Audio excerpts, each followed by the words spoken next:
Stone.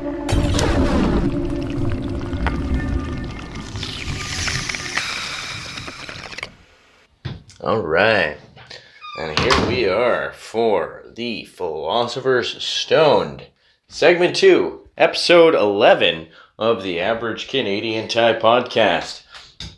I'm very, very excited for this episode. God, I keep saying that every time, but when you put as much work as you put in to an episode as I do, there is no way you can get away with not being excited. So strap in, everybody, because I'm about to just jump right into it. All right, so throughout the course of this podcast, we've discussed identity and recognition as fundamental aspects of freedom and how this freedom hinges on our recognizing its mutuality. We've also discussed free will as it applies to our ability to genuinely be free and thus be held responsible for our actions, or at the least in full. One of the aspects of free will is the ability to stop an action, and this ability can be called self-discipline. So one thing that I very often note in certain friends, family, peers, etc., is that the word discipline is very often associated with trouble or getting in trouble. Discipline, in their eyes, is the word which describes the consequences to their actions, the undesirable outcome to the desirable action they wanted to engage in, penalty-free. When I consider this, after having the conversation with a friend for what seemed like the umpteenth time, I thought, there's just something fundamentally wrong with the way we as adults communicate discipline to kids. To discipline your child, so often, in an adult's eyes, means issuing grueling work or some punitive measures to correct a behavior. But how often are the consequences framed from an angle of self-discipline? How often is the conversation about battling one's inner temptations for longer-term goals?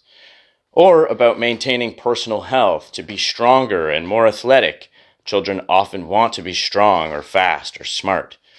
Trouble needn't be about shame. In fact, it shouldn't. Shaming a child for doing wrong is as hypocritical as anything. You're teaching the child to hide his or her faults rather than be forthcoming. They are fearful rather than practical about outcomes. And that brings us to the discussion on outcomes.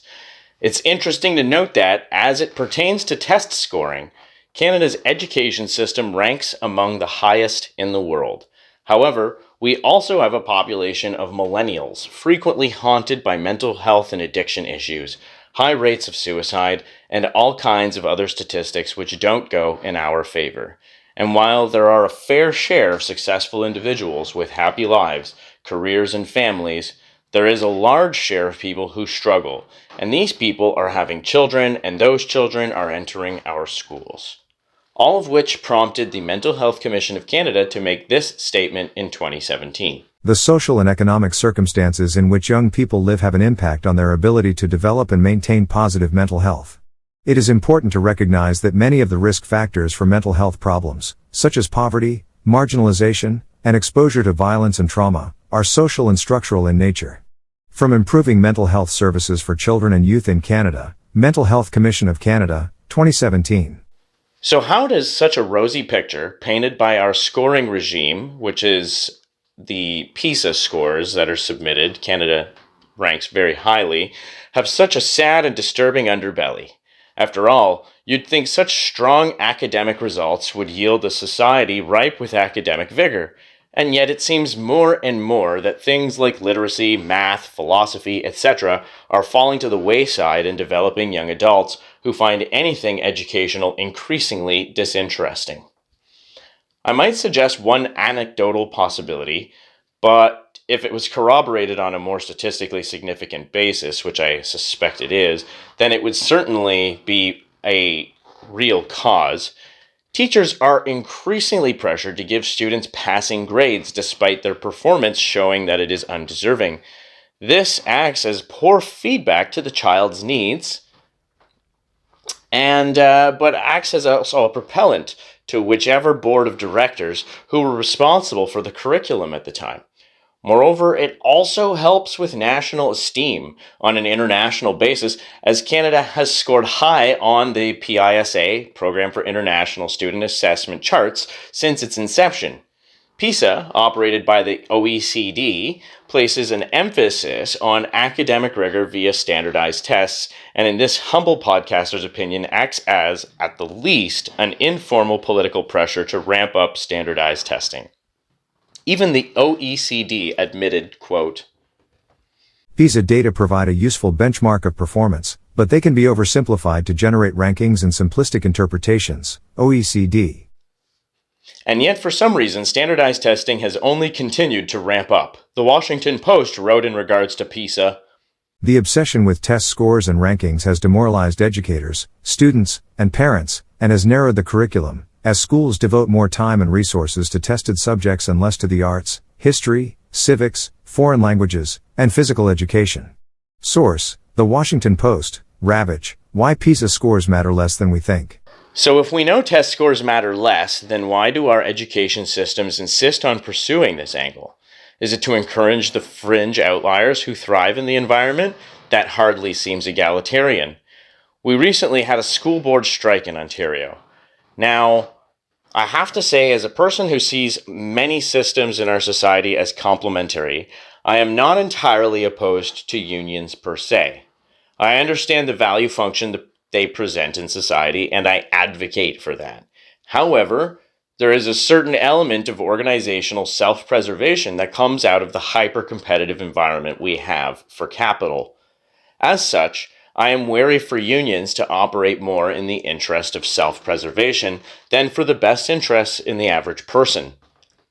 Case in point, if a more innovative educational system were to arise and compete for public funding, the education unions would find any way to squash any such movement they could, ignoring the merits of said system. And if they couldn't find any fault, they would look to smear people associated with it. They would do anything they could to hold on to the public purse they have access to, and I'd wager they'd barely consider making any meaningful reforms presented by any innovative reform ideas that came about.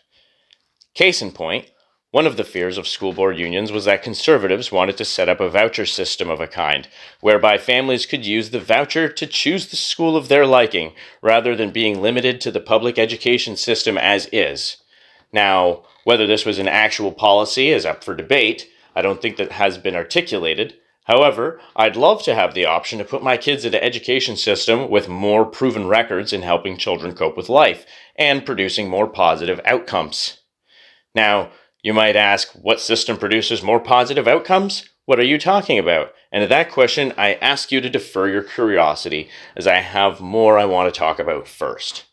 Now, hearkening back to the Mental Health Commission of Canada's statement and realizing the stark reality that anything remotely educational seems completely disinteresting to many millennials today, it starts to bring into focus the statements made in the Journal of Educational Psychology in 2019 in the article Adversity and Student Motivation.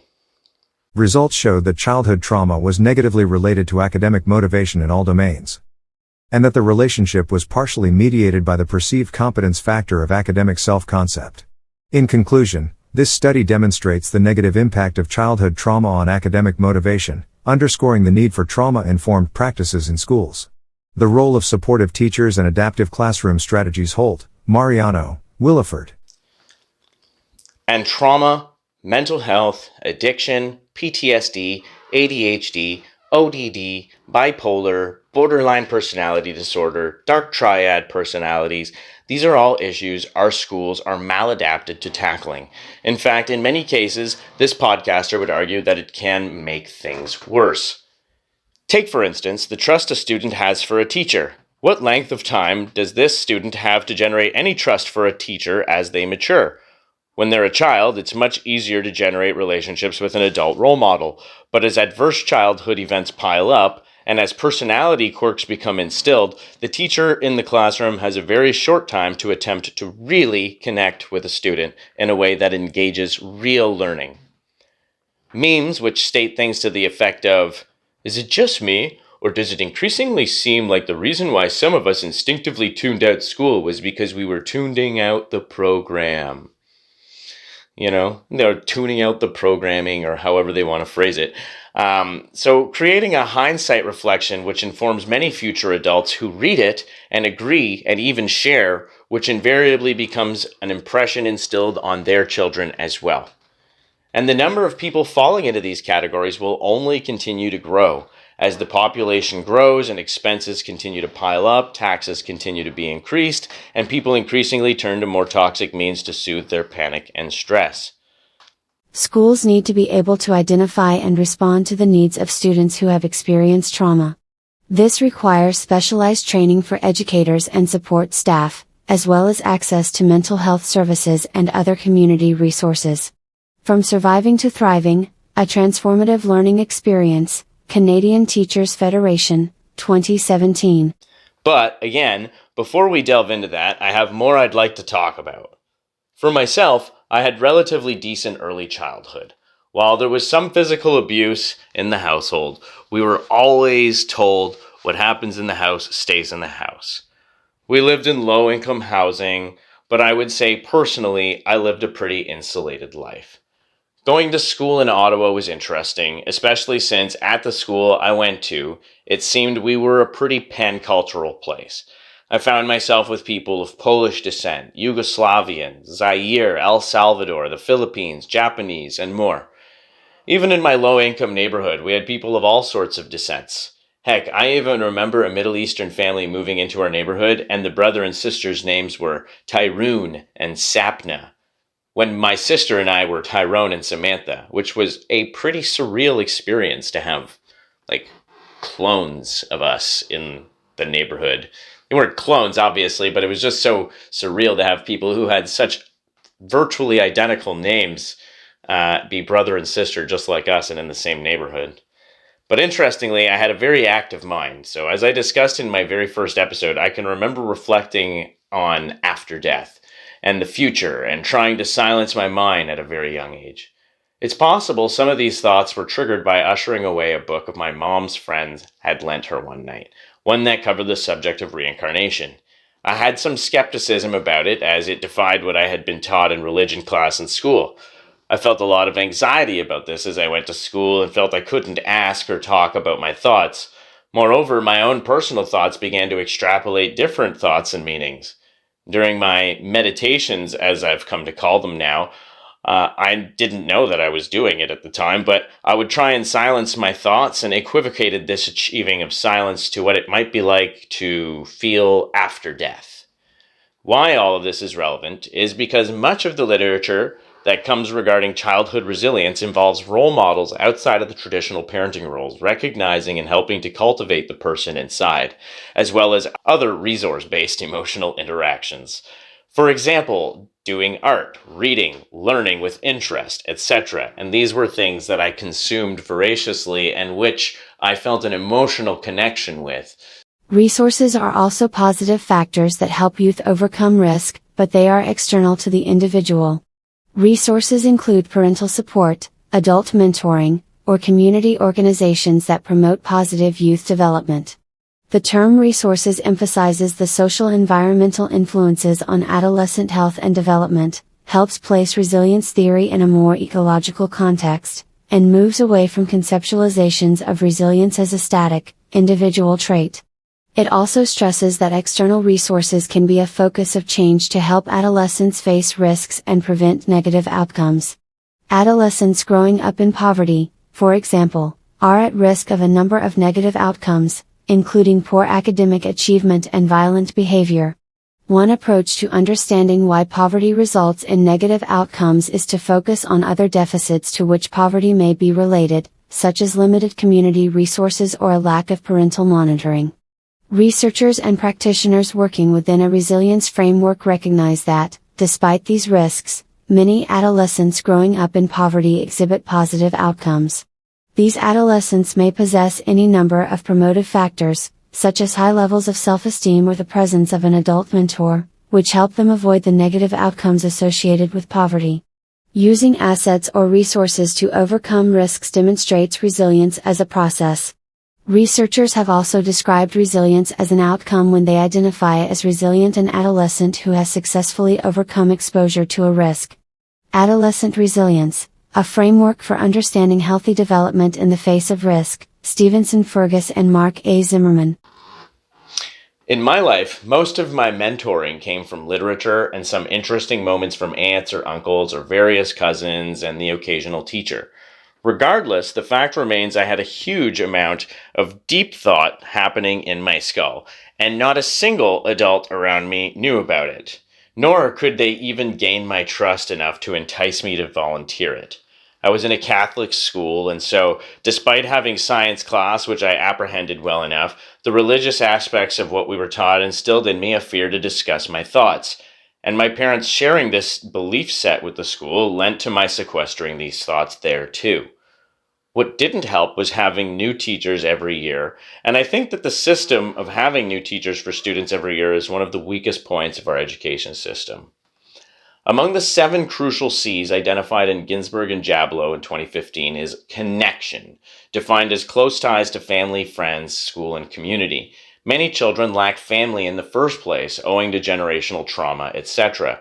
Many children lack access to good friends, and school is a precarious connection at best. Authority-laden, consequence-riddled, and often completely incongruent with the growth cycle of the student. The connection between teacher and student is absolutely vital, and instilling a lifelong trust in someone who can help them navigate their own intellectual path in life is healthy for creating a demeanor of trust for credential-based hierarchy, and even potentially facilitate an interface within academia as a whole, more similar to how university libraries work, making it a more exciting proficiency developed medium akin to video game where you had to level up your proficiencies. There are 7 components, 7 crucial C's identified by Ginsberg and Jablow, 2015, that can be useful to measure the level of resilience of children. Contribution, understanding of the importance of personal contribution, coping, ability to cope effectively with stress, competence, the ability to know how to handle situations effectively, confidence, belief in one's own abilities, connection, close ties to family, friends, school, and community, control, ability to control the outcomes of their decision, and character, sense of right and wrong. These resilience components can be used as a tool when definitions of resilience are analyzed, as well as when factors affecting resilience are analyzed.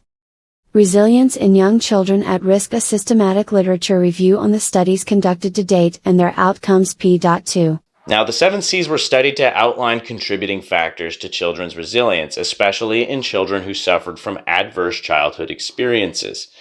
And I'm not trying to blame anyone for the deficiencies we experience. This has been a collaborative approach we've tried to figure out together for ages. Many people are caught in webs of trauma they can't get themselves out of, and the current system is just not cutting it when it comes to helping those who most need its help. The good thing is that there is hope for change. Even children in the worst of conditions can recover to normal levels of performance when switched to more productive environments, and relatively quickly as well. As per ordinary magic resilience processes in development, the best recent evidence of resilience in the sense of recovery to normal trajectories of development can be found in the follow-up studies of children adopted away from institutional rearing characterized by extreme deprivation. Studies of Romanian adoptees provide dramatic documentation of developmental catch-up in many of the children, both physically and cognitively. Ames, 1997. Rutter and ERA Study Team, 1998. In the words of Rutter et al., the degree of cognitive catch-up by the age of 4 years was spectacular. Page 474. As observed in many other situations of extraordinary adversity, the capacity for developmental recovery when normative rearing conditions are restored is amazing. Garmazy, 1985. Maston, Best, and Garmazy, 1990, Wright, Maston, Northwood, and Hubbard, 1997. Which begs the question, can we pull away from the chugging gears of a system entrenched in its bureaucracy, but which is woefully disconnected in its pedagogy? And in what is required of our day, that is? In the spirit of the 5 C's, here are some quotes from academia which support my hypothesis regarding resilience and suggest a need for departure from our current state of affairs. So number 1 is contribution.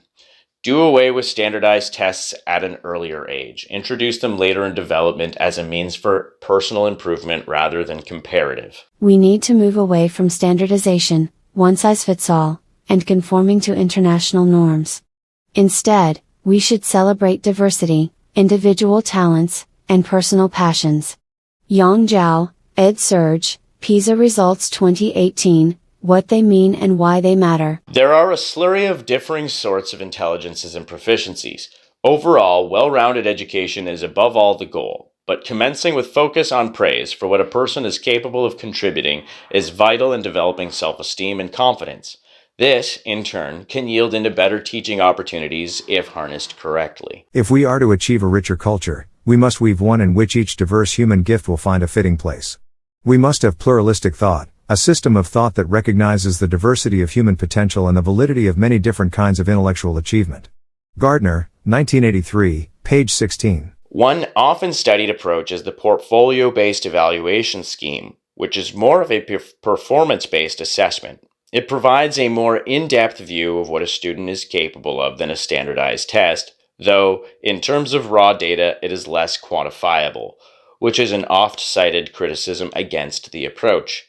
In my view, there should be a balance between both schemes, whereby we find the optimal balance between more experiential evaluation and quantifiable.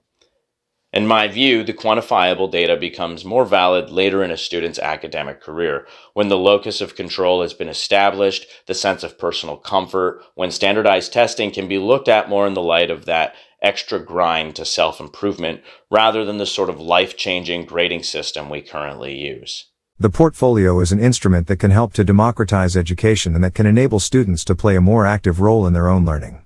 It is a way to give voice to the learner, to enable them to reflect on their own experiences, and to connect their learning to the larger social context in which they live. Frary. Again, a valid criticism of portfolios is potential educator bias. Portfolio assessment also poses some significant challenges. One of the most common concerns is the potential for bias in portfolio evaluation. Evaluators may be influenced by personal biases, such as their own preferences for particular types of work or their relationships with individual students. To minimize the risk of bias, it is important to have clear assessment criteria and to provide evaluators with training and support to ensure that they are using the criteria consistently and fairly. A Canadian Perspective on Portfolio Use in Student Assessment, John O. Anderson, and Dan G. Bacor, 2006, page 158. 2. Coping, which is obviously the ability to cope effectively with stress. As I've been stressing here, no pun intended, having an environment where students have strong relationships in their schools is an empowering and overlooked aspect to an education. A positive school climate, characterized by strong relationships between students and teachers, a sense of safety and belonging, and clear expectations and boundaries, was associated with higher levels of resilience in children who had experienced traumatic events. Specifically, school climate was found to be a protective factor for academic achievement and emotional well-being, and it was suggested that schools can play an important role in promoting resilience in children who have experienced trauma. Cumulative effect of multiple trauma on symptoms of post-traumatic stress disorder, anxiety, and depression in adolescents. Journal of Traumatic Stress. On the subject of coping, it's interesting for someone to pitch the idea that Canada's schools are sufficiently tackling the problem when stats such as the following exist. In any given year, 1 in 5 people in Canada will experience a mental health problem or illness, with a cost to the economy of over $50 billion per year, page 1.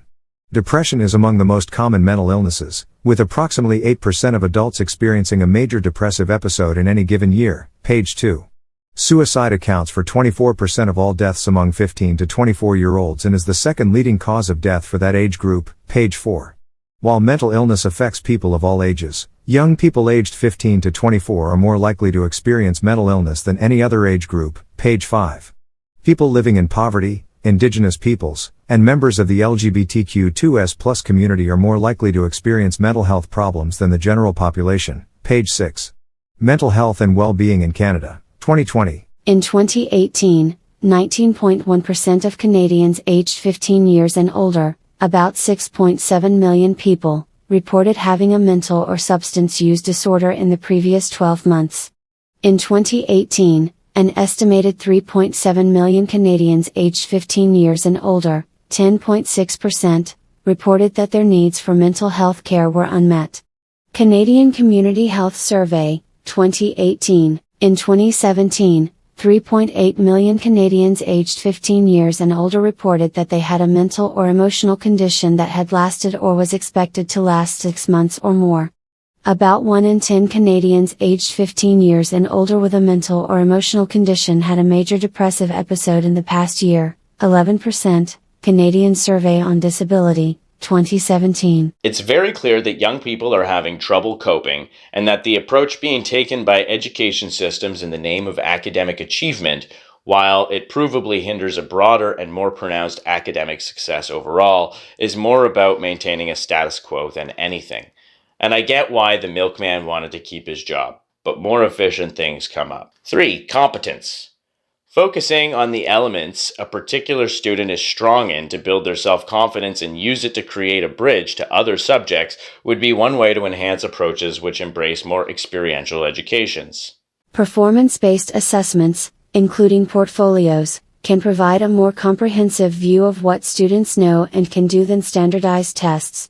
They allow teachers to assess the full range of student learning, including critical thinking, creativity, and problem-solving skills. Darling Hammond, 1994, page 13. In the aforementioned quote, the study had gone about changing certain classrooms to hybrid portfolio-based assessments. They found that students in the hybrid assessment classrooms showed marked improvement in scores, and student interviews suggested that portfolio assessment helped them to better understand course concepts and to see the connection between different topics. There is a long history, literature, cultural norms, and philosophy dealing with changes individuals face when dealing with challenge and adversity. Similar to resilience, these changes have been reported following a broad spectrum of events including military combat, weather-related disasters, bereavement, recovery from substance addiction, and in the parents of children with disabilities, Lindley and Joseph, 2004. Overall, the study suggests that a hybrid assessment system that includes portfolios can lead to improved learning outcomes for high school students in a biology class.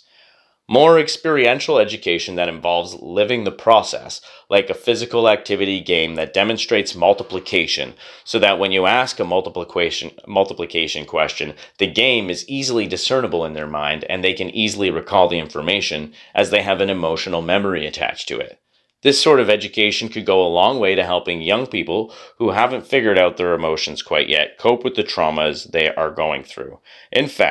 Indeed, the notion of positive change through experiencing some form of challenge or adversity constitutes one of the foundations of experiential education, often through the use of adventure-based programs. Moreover, there are a number of terms that describe these changes, including adversarial growth, stress-related growth, positive adjustment, hardiness, and more recently, post-traumatic growth, Maddie, 2005, psychological resilience and post-traumatic growth, an exploratory analysis Alan Ewart and Sharon Tesnier. So it goes without saying that experiential education is a hand-in-hand thing with developing the emotional tools for coping with complex traumatic events in one's life, and can be tremendously beneficial. Therefore, a pedagogy which focuses on experiential learning is of paramount importance to give children that competence which gives them the locus of control they need, which further facilitates the coping with stress effectively, which in turn translates to better education outcomes, as well as long-term happiness, etc. PISA scores are widely reported in the media and used to compare and rank countries. Consequently, some educators worry that teachers and students may begin to focus on test preparation at the expense of broader skills and competencies. National Center for Education Statistics. Again, I stress the intense testing may actually turn out well for the very high-functioning students, but I would still argue that those high-functioning students would be better served in a more experiential school experience at a younger age, and were ramped up to the more competitive nature of testing as a complementary aspect to the system rather than a replacement. Confidence. Another big reason for not introducing the sort of rigorous standardized testing that is done at an early age, as is done, is to reduce the impact low grades have on the child. Nobody wants to discourage a child and their family and turn school into a negative experience in their home life. Moreover, it is likely that some of the negative effects of test feedback on intrinsic motivation that have been reported in previous research may be due to the deflating impact of low scores on self-esteem. Butler and Nissan, 1986. A compounded effect occurs as well, since the student doesn't have the bond of trust with the teacher he or she could. The feedback is harder to swallow and can stir up anger towards the teacher, especially because, again, this is a new face to the student every year for the most part. The idea I keep talking about, emphasizing having a teacher for longer than a year, is also designed to facilitate this, allowing a teacher to be more familiar with the family and student over the course of their elementary school career and be able to almost become like an extended family member. However, with the current state of affairs, regardless of how compassionate and involved an educator is, they can never be as engaged with the pupil as one who is thoroughly acquainted with the child and can as easily assess temperament as a parent or family member might be able to. Another great practice is trusting students to tackle tasks that you assess them as capable of doing, but which they may lack the confidence to do, but can be coached into success and draw necessary feelings of confidence and control of the world around them, or which will draw them into learning skills they are capable of but have not yet learned, like someone whose tire pops and they suddenly need to teach themselves to change a tire. To help students practice their skills, teachers give them text at their supposed individual reading levels rather than the level of the grade they're in. No evidence backs up that practice. In fact, recent research indicates that students actually learn more from reading texts that are considered too difficult for them, in other words, those with more than a handful of words and concepts a student doesn't understand. What struggling students need is guidance from a teacher in how to make sense of text designed for kids at their respective grade levels, the kinds of text those kids may otherwise see only on standardized tests, when they have to grapple with them on their own.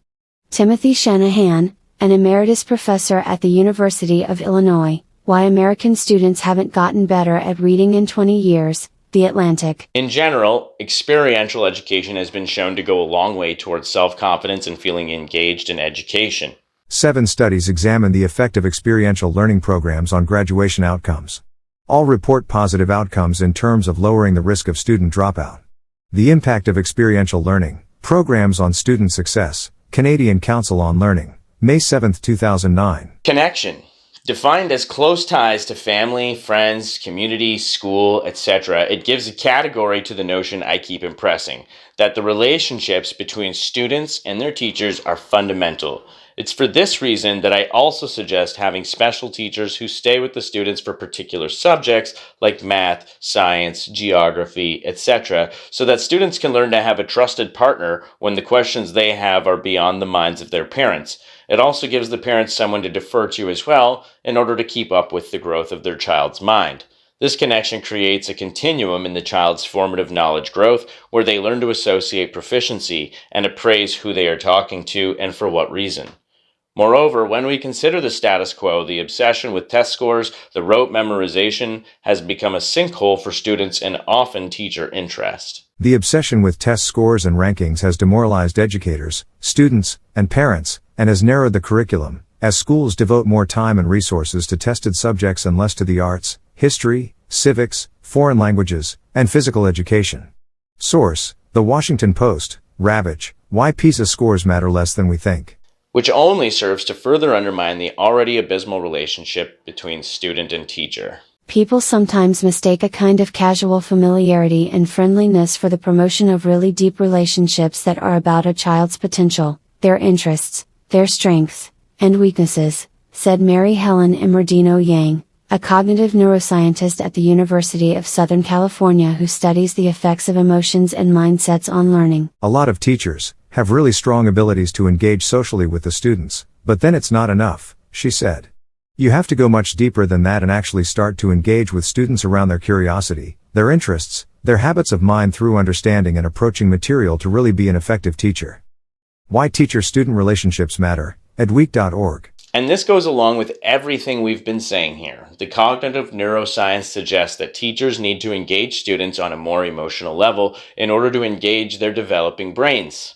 In particular, the neurobiological evidence suggests that the aspects of cognition that we recruit most heavily in schools, namely learning, attention, memory, decision-making, and social functioning, are both profoundly affected by and subsumed within the processes of emotion. We call these aspects emotional thought. Moreover, The evidence from brain-damaged patients suggests the hypothesis that emotion-related processes are required for skills and knowledge to be transferred from the structured school environment to real-world decision-making. This is because they provide an emotional rudder to guide judgment and action. Imerdino 2007, We Feel Therefore We Learn, The Relevance of Affective and Social Neuroscience to Education. So as we've just finished talking about the mental health statistics in Canada, teachers have their work cut out for them.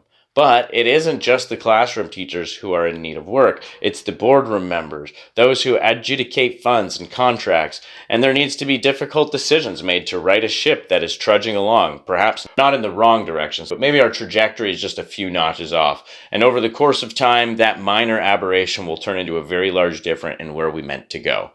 So something that we should definitely pay attention to and making sure that we're getting the nuance. We're looking at the groundswell of mental health issues that are propping up from the bottom and not trying to divert that into suicides, for example.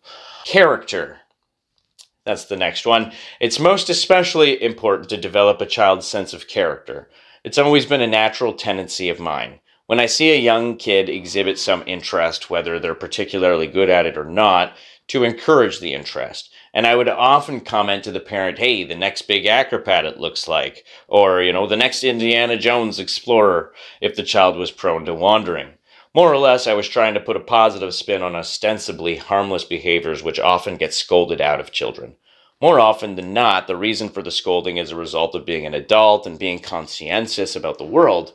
However, it's important to realize that the child isn't aware that what they're doing isn't inherently bad when we scold them, that we are imparting wisdom to help them steer a clear path to success.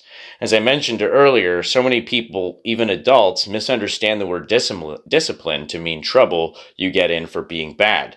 Perhaps broadly based, one could say that if you don't exhibit self-discipline, it results in bad outcomes. But it's like Blue said in the song, "The World Is." I free my slave mind, so a part of me's in hell. So even when it's hard to breathe, a part of me inhale. So part of me, you gotta try hard to be yourself, cause you can't get to heaven being anybody else. And I was raised by a reverend, yet the lessons didn't help. Had to get them for myself. I was told hell is hot, but had to feel it for myself. From the song The World Is, Below the Heavens, on the album Below the Heavens, Blue and Exile 2007. You can try and caution and warn someone all you like, but it's human nature to seek experiential understanding of what we're being told. What do you mean I can't do that? Why? And as a kid, the lack of context inside of the world, it leaves the door of questions wide open for why? Why can't I? Will a demon kidnap me? Will I unravel the rest of my life into a series of unfortunate events that would have happened entirely different if I had just made that one different step? In the end, it's rather frightening not to understand and to acquiesce under absolute authority just for the sake of the authority. It makes no sense. It is confusion. We don't know how to follow the rules when something in a gray area happens because we don't understand why we're even following the rule in the first place. So therefore, how do I interpret what I should do to get the best outcome? What's the outcome we're looking for? And that's the idea, is that it all lacks sort of an outcome that we're delivering and the reasoning for why we'd like them to behave in certain ways and things like that. So that's why I try to focus on the positives and encourage the experiential aspect of what they're doing. So this is just innocence and not being bad. One shouldn't get mad at a kid for not having an adult brain and years of experientially rich memories to inform them of their boundaries, emotions, wants, needs, and what have you. Character is about instilling a good sense of right and wrong, and you can't do that from strict adherence. Of course, there's a measure of strength that comes from being able to follow strict adherence and tight regimented behavior, but there's an equal need to balance such strict adherence with compassion, understanding, empathy, and genuine expression. Children need to be responsible and responsive, inwardly as well as outwardly. Students need good soul habits as well as good work habits. In short, they need to be emotionally responsive, both to their lessons and with their classmates and teachers. They should not be allowed to erect a wall of disinterest and refuse to make emotional contact with what they study. I recently visited a 6th grade class and saw a quartet of boys who refused to allow what they were being taught to engage them emotionally. They were studying geology, but all of their efforts were into acting cool. They faced the side of the room rather than the teacher and continually exchanged glances with each other. There was no way they would show any wholehearted interest in the subject. This type of situation demands immediate attention, resolve, and creative teaching. Teachers must go out of their way to help students, particularly boys, to be emotionally responsible before they do something cruel and heartless. Pollock, 1999. I would wager to bet this is one of the most common experiences teachers have today with many students. The disinterest, the lack of respect, the wisecracks, etc. And I want to make it clear, while in some instances it may be the case where a teacher is the reason for students not responding well to the classroom, I think more often than not the problem lies in the classroom format and the pedagogical approach of our current education system. I'd say a majority of our teachers are likely fantastic human beings with a great capacity to teach, but who are hobbled by the limitations of the current format of education delivery. As I've talked about throughout this podcast, there is ample observation as to the whys this is the case. In my school career, I have very few teachers who have standout memories they created with me. There are certain ones. Mrs. Knudsen in grade 2 made me cry in front of my friends while sitting in class. Mrs. Malloy in grade 5 took me out to the hall by myself for an hour and taught me independently how to do my multiplication tables, as I just wasn't getting it at the time. I finally got it, and to this day I remember that event in my life. Madame Berube tried grabbing me by my arm in grade 5 when I was being held for detention, to which I wrenched away and kicked a desk. There was Monsieur Shanks, who was so obsessive about environmentalism that we used to say we'd bury him in a recycling bin when he passed away. He once took my friend Adam Lee home at lunch with an orange he had thrown out that his family had given him to eat, so he could show the family what their son had done with the orange they gave him. There was a teacher whose name I forgot, who taught us how to use search engines, and we did wood shop type stuff with.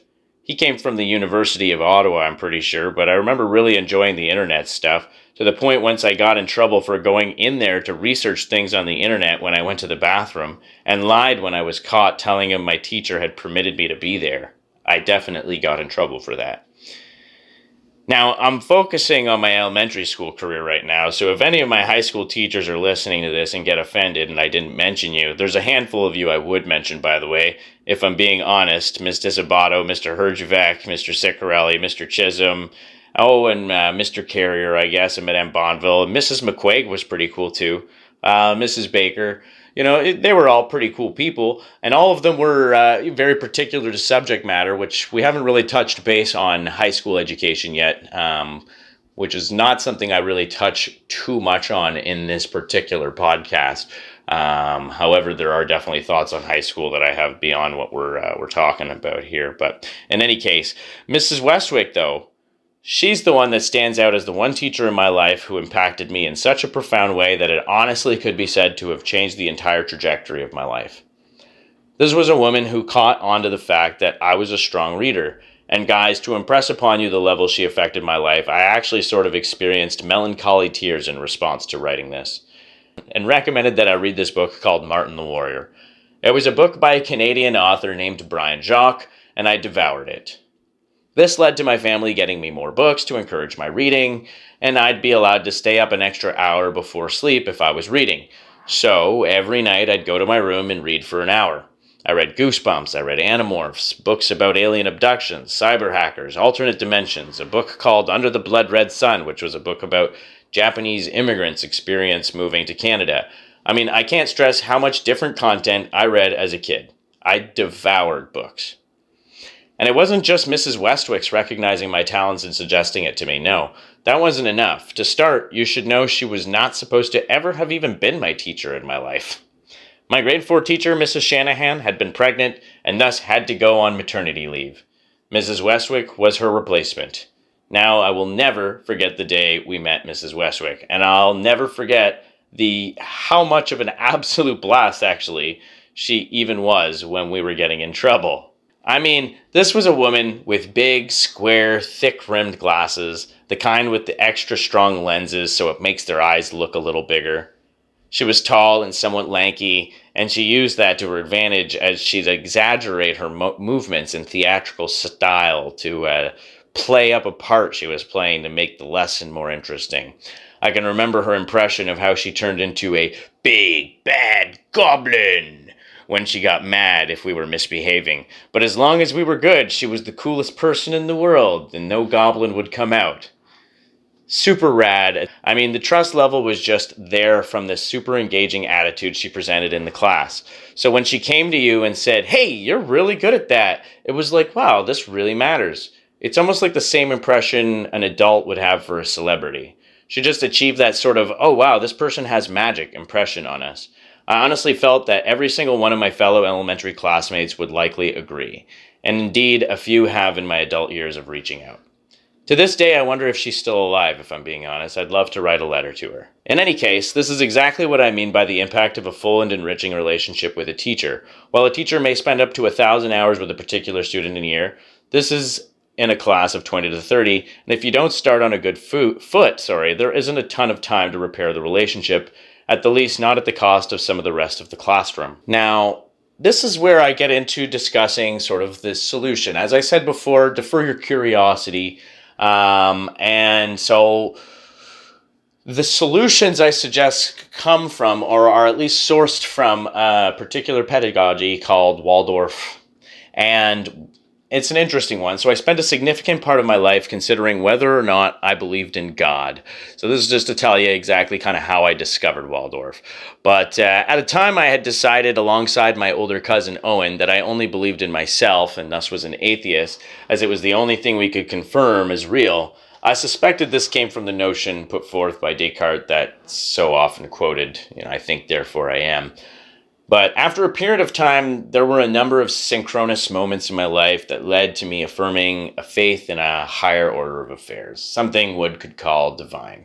The way in which I believe, though, is not the relevant part to why I brought this up.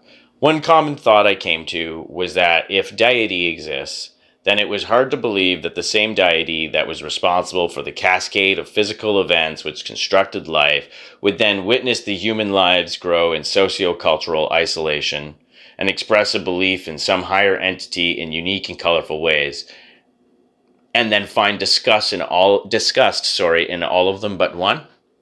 It just seemed unfathomable to me. Like if I had created a planet with, these people and they all grew up sort of isolated from each other, and suddenly they started being creative and, making little pictures to represent sort of a created entity, I'd be like, man, that's so cool. That is so cool. And then, you're like, this one's doing that. Oh, wow, that is so interesting. Like, wow.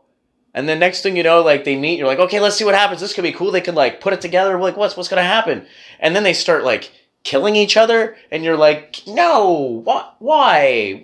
Come on. What are you doing? That's just how it struck me, So this led to me finding a philosophical sort of corner of the intellectual sphere called theosophy, which is an interesting philosophical angle that posits there's no religion higher than truth. And I may one day go into more depth look at theosophy and its roots, its controversies, and other notions, but for now, I'll stick to the subject at hand. I indulged in a lot of literature from this angle in life, indulging in multicultural religious study throughout my adult life as well. At one point, I even wanted to attend a Vedic college in the US. I came to this approach through sort of my world religions class, which captivated me in a lot of ways, actually. I felt personally that as a mixed culture, having a broad base of understanding of other belief systems was important, and theosophy basically had a sort of tenet that all religions are attempts by mankind to comprehend the divine, and as such, each of them held at the least a portion of the truth. And that sort of rung true with me. It seemed to be sort of almost even morally the right way to sort of go about looking at things. So through all this study, I came to find anthroposophy, actually, which somebody who mutually looked at and read about theosophy told me about. Actually, I hadn't been immediately aware of. And so Rudolph's basically, it was a schism of sorts from the Theosophical Society. So they kind of schismed off, which is when a group of people inside of a group have separate thoughts from the main group, and they schism off into their own separate thought group. But in any case, they were a schism from the Theosophical Society somewhat, and Rudolf Steiner, who was the founder of anthroposophy, had come to his differences with them. So it's the mention of his name, though, that brings us full circle back to our podcast topic. So I know it might seem that I've gotten roundabout all around the place, but there's reasons why this comes up, because this is also the source of some of the criticisms for why this education system has not received public funding in the U.S., for example. Now, I'm not professing Waldorf exactly even as the perfect public school system either, partially for that reason, but I'm 100% backing a large percentage of its approaches and modulating a couple others which need updating to fit Canadian society and modern standards in order to suggest a system of education that is suitable to be solicited for public funds or is capable of being put in place as a supplemental addition to our current systems, with the goal of potentially growing into a larger role downstream. So for this section, I'm going to go over the 7 C's again, but this time I'm going to go over how Waldorf education impacts each of these elements. So stay tuned for after the Waldorf section to hear criticisms of the system, by the way, and my suggested remedies. So contribution. Waldorf education embodies almost all of the elements suggested by all of the literature to help children feel more engaged and like they have a purpose, develop inner aspects and inspirations to help materialize their innate strengths into who they become, and in this way, the individual feels empowered to contribute. The best education is one that always expects children to be active thinkers and asks them to use their imaginations to produce assignments that show originality and effort and not just recapitulation of facts. Waldorf schools are concerned with the development of the whole child, both the inner aspects that are more qualitative and the outer aspects that are more quantifiable. The recent intensification in the use of standardized tests as a means of assessing children's educational progress is problematic by Waldorf standards because test scores generally present an incomplete picture of students' abilities. The unfortunate fact is that standardized tests can't measure initiative, creativity, imagination, conceptual thinking, curiosity, effort, irony, judgment, commitment, nuance, goodwill, ethical reflection, or a host of other valuable attributes. Ayers, 1993 To Teach, A Teacher's Journey, page 116. Waldorf has a strict policy about standardized testing, and it is not introduced in their system until high school. However, I myself am not so inclined to be so strict in that regards. Stay tuned for the suggestions that I have after the Waldorf section here. The notion is that things like portfolio evaluation and experiential learning is higher on the list of priorities to generate a full human being, capable of being more cognizant of the information they intake, rather than the rote memorization which causes a disconnect between theory and application and fails to engage the emotional senses, while children are learning to enjoy the wonders of the natural world and the process of learning. Experiential learning is a more complete method of learning, and its superiority over rote learning has been proven in various domains. However, both methods have their own advantages and disadvantages. Hence, a combination of both methods can provide an effective approach for teaching introductory programming courses. Our findings suggest that a blended learning approach combining rote learning and experiential learning could be more effective for teaching introductory programming courses.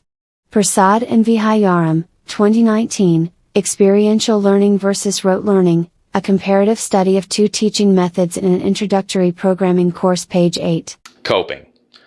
When it comes to outcomes and general student satisfaction, students are statistically more happy with their experiences after leaving Waldorf schools.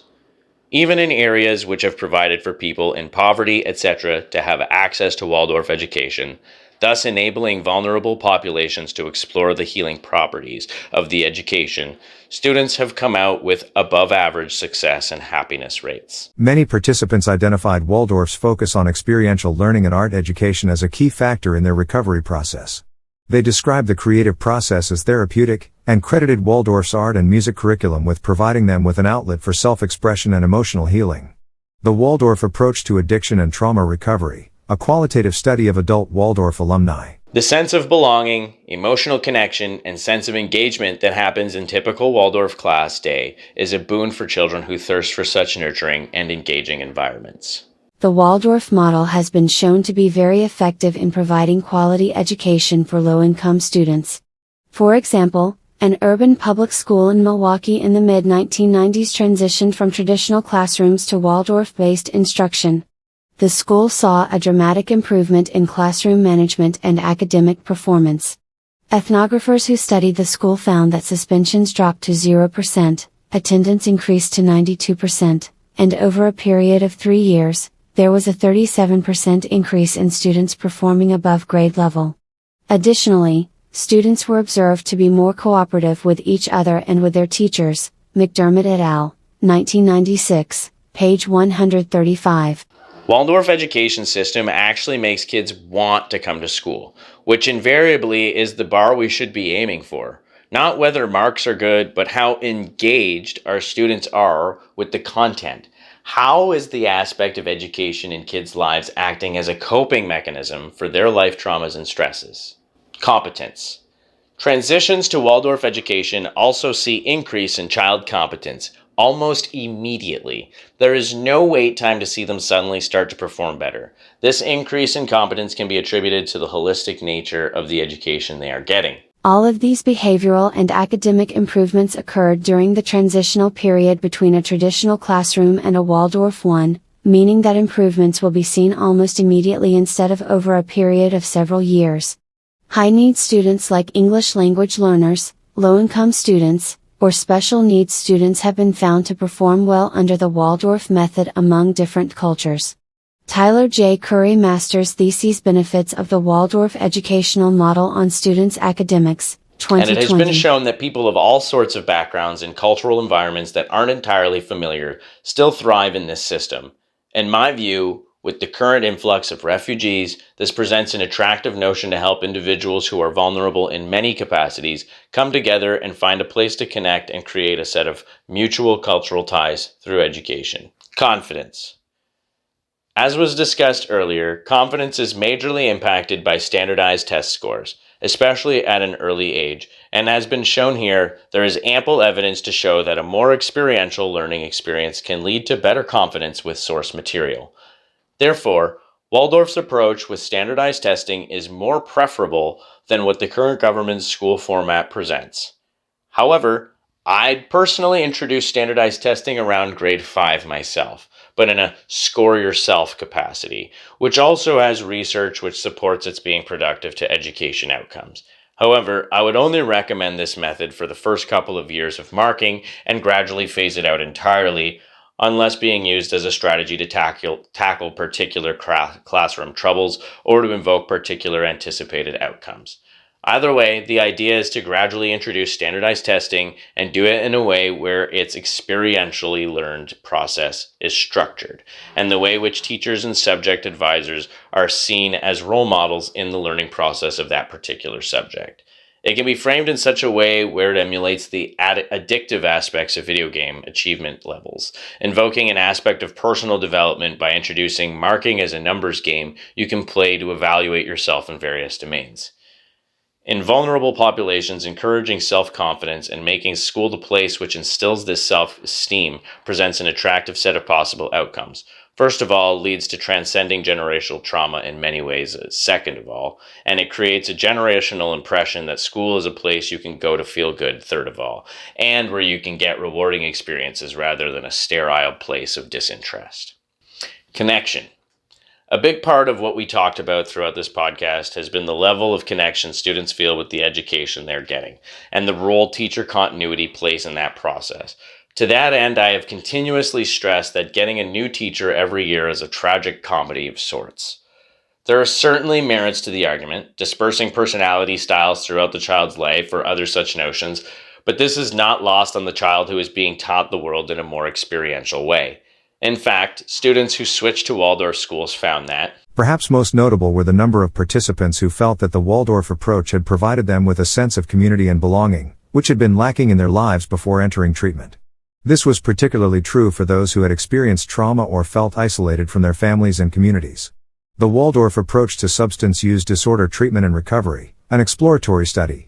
So it is clear that despite having the same teachers throughout lengths of their career, students felt better socialized with others in Waldorf education systems, thus evidently producing better positive social behaviors in vulnerable students. In Waldorf schools, the class teacher is intended to be the teacher for the entire 8-year cycle of elementary education.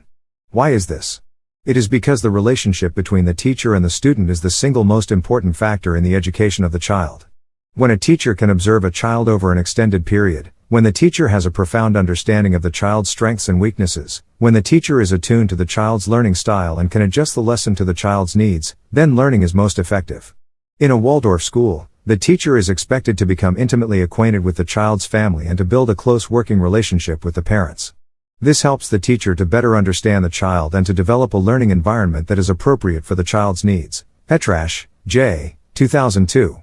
Understanding Waldorf Education. Teaching from the Inside Out. Griffin House. Any education system I see my children being a part of would almost certainly be a part of a school where I can look at my child's teacher as someone I can trust to provide extra insight into my child's behavior, etc.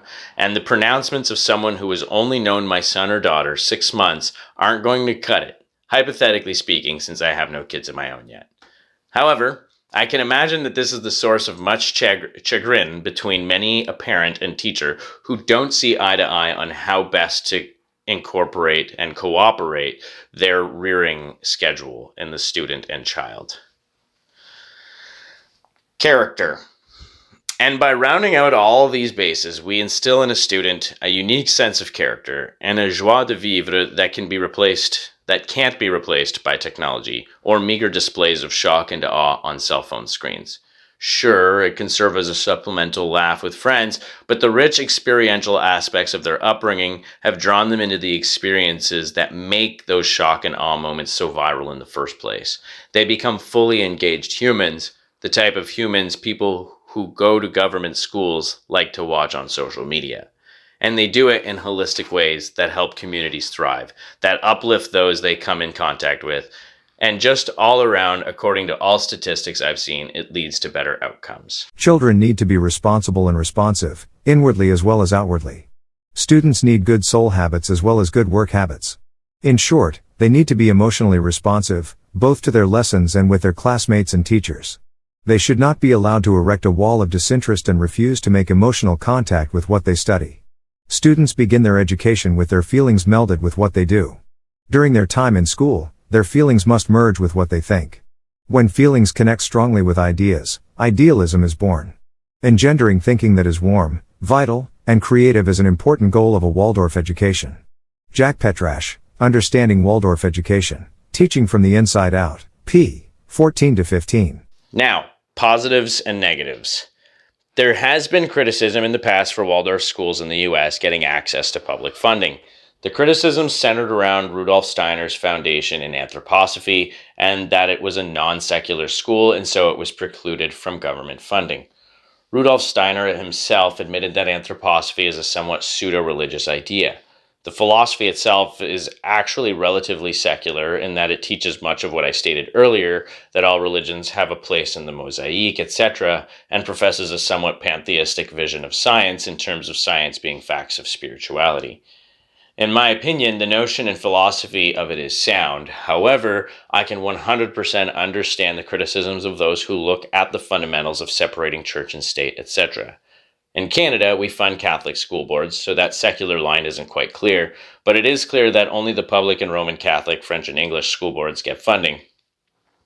In communities where we will be seeing a large influx of individuals with diverse ranges of religious ideas, it would be beneficial to incorporate something that aims to create a bridge between cultures through education of mutual respect for each other's beliefs and through educating each other on what those beliefs are. As a criticism, I suggest that perhaps anthroposophy's involvement in the pedagogy is not necessary, as there have been schools founded on the Waldorf pedagogy which deviate, for example, the Ubuntu school in South Africa.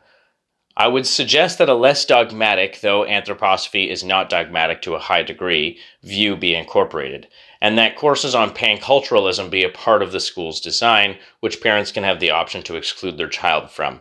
However, children are required to attend certain cross-cultural programs, which would involve this dissemination of cultural content in depth, allowing a space for teacher-guided student dialogues. I suggest panculturalism as the banner to identify with, as it suggests a recognition for all cultures and suggests a pursuit for a system of common values which can act as intermediary for our cultural distinctions. I believe that there is a growing body of core knowledge and there are core values. For example, no one can deny the advances of science. What people are learning about protein chains and cell receptors is real knowledge, not a collection of value judgments. The same holds true for the periodic table of elements. And knowledge about JIT and inventory management has improved the operations of companies and has had important social benefits by reducing the extremes of business cycles. Can there be universal core values that, like core knowledge, are not tied to any one religion or social philosophy? To me, the answer is yes, and I refer to this core as panculturalism. Since I am coining this term here, I define it to be social values and rules that provably make everyone better off. The values contained in panculturalism should be part of every society that aspires to improve the lives of its members. Editorial, Panculturalism, Frederick H. Murphy. Interfaces. Now, as Dr. Murphy describes here, he was intent on using mathematics to ascertain the universality of certain rules, and then use them as a basis for a more welcoming and integral set of intercultural social norms. I'm not sure about the mathematics part, and if we were to use mathematics to any degree, there would certainly need to be a more human feeling element that came thereafter. But the notion of creating a new approach to cultural ties, rather than the segregated and prejudiced, whether positive or negative prejudice, state of affairs we find ourselves in today. One of the most adaptive elements to creating intercultural trust is by creating more memories together, becoming more familiar with each other, and having exposure to each other in mundane and relatable settings. Doing so in youth is one of the most fundamental elements to achieving a more inclusive cultural state of affairs on the long arc of history. We must not give up on those older generations. We also must invest in the future of our children to transcend the limitations of where we have come from, and education is one of the most fruitful elements to creating lasting change for the better in a population. So, in conclusion, while I espouse Waldorf education very heavily in this podcast, it's only because it has the most powerful approach to education I have seen to date, and is also one of those sort of least talked about. Whether a system of education was introduced to emulate much of its pedagogy, or Waldorf schools themselves became the norm, I'm not professing to say which would be for the better. However, I am suggesting that a reform in our education that would render our education system to emulate the strengths of Waldorf would be a plus, or otherwise, I could choose which school system I want to put my children in when I come to that day, using a public voucher which accounts for the investment the state will be putting into my child's school. I think a system that attempts to incorporate and help us mutually understand each other would be better than one that seems to force people to integrate, or conversely, one which eventually yields to us self-segregating intercultural tribes. If we could drastically innovate the education system, perhaps we can avoid the eventual collapse of student interest and cultural ties, and maybe even avoid the need to create a voucher system of some kind, which allows for people to see better education horizons than are currently being met by the publicly funded systems. As it stands, I know I am not pleased with them, especially the results in my life as well, and it is unfair given the nature of what we discussed in this podcast that people in poverty and vulnerable populations who stand to benefit the most from these sorts of educational models are the ones who have the least access to them. If we want to fix the education system, this is the conundrum we should be looking at. Let's get students interested in being smart again. Would the general public, educated in this way, be content to send members to Parliament who would accept an association's law presented by the monarchists? Would the people confine itself to holding meetings to demand a reduction of the price of bread, instead of resenting the privations imposed on the worker by the superfluous luxuries of the wealthy? Would they waste their time in futile indignation meetings, instead of organizing their forces for the removal of all unjust privileges? I sought always to correct the exaggerations of their judgments, and to show clearly how mischievous it is to subordinate one's own judgment to the dogma of a sect, school, or party, as is so frequently done. In this way I succeeded in bringing about a certain agreement among men who differed in their creeds and views, and induced them to master the beliefs which they had hitherto held unquestioningly by faith, obedience, or sheer indolence. My friends and pupils found themselves happy in thus abandoning some ancient error and opening their minds to truths which uplifted and ennobled them. Francisco Ferrer, The Origin and Ideals of the Modern School, page 5.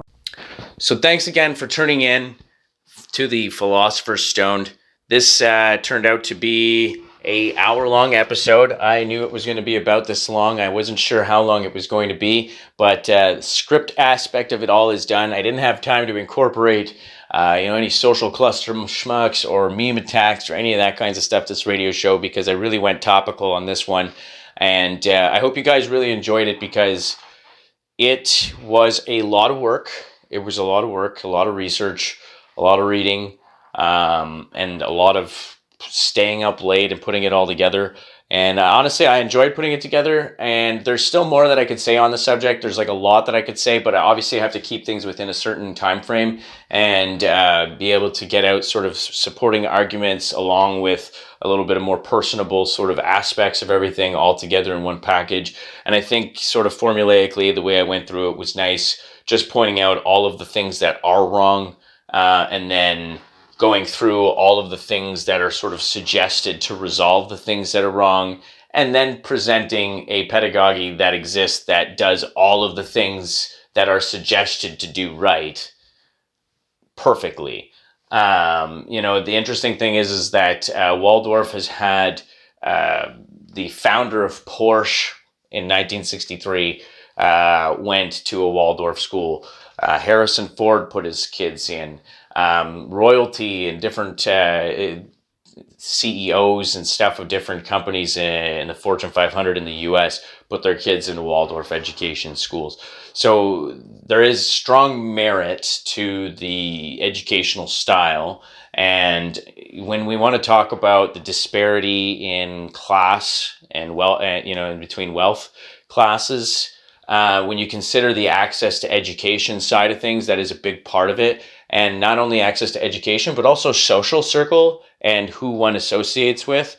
And, whether or not your association is positive or negative depends on that person's outcomes and your outcomes and collective sort of amount of outcomes.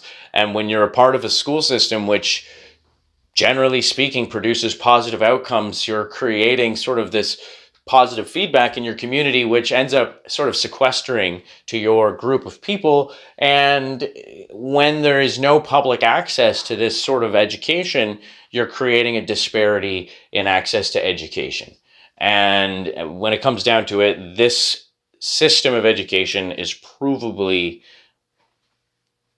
something that provides great outcomes for students who are in need, who are going through trauma, who have a need of something that's warm, that's embracing, that kindles their really need for curiosity and all of those sorts of things, that answers those questions, that gives the experiential, getting your hands dirty and figuring things out and feeling like you can get to the wheel and do things yourself, and that locus of control.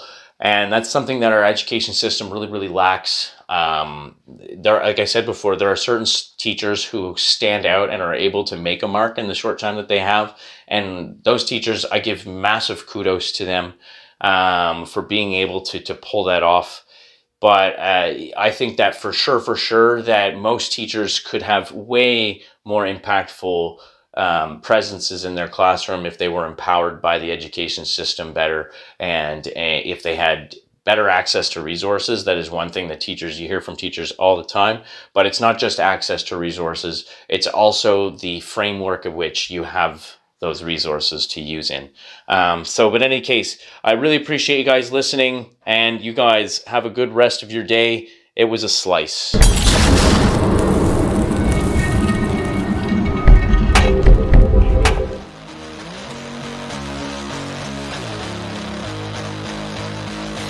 Tuesday nights at the market, playing all the straight guys at the bar. I got a couple boys in my pocket, so I'm only here to break your heart.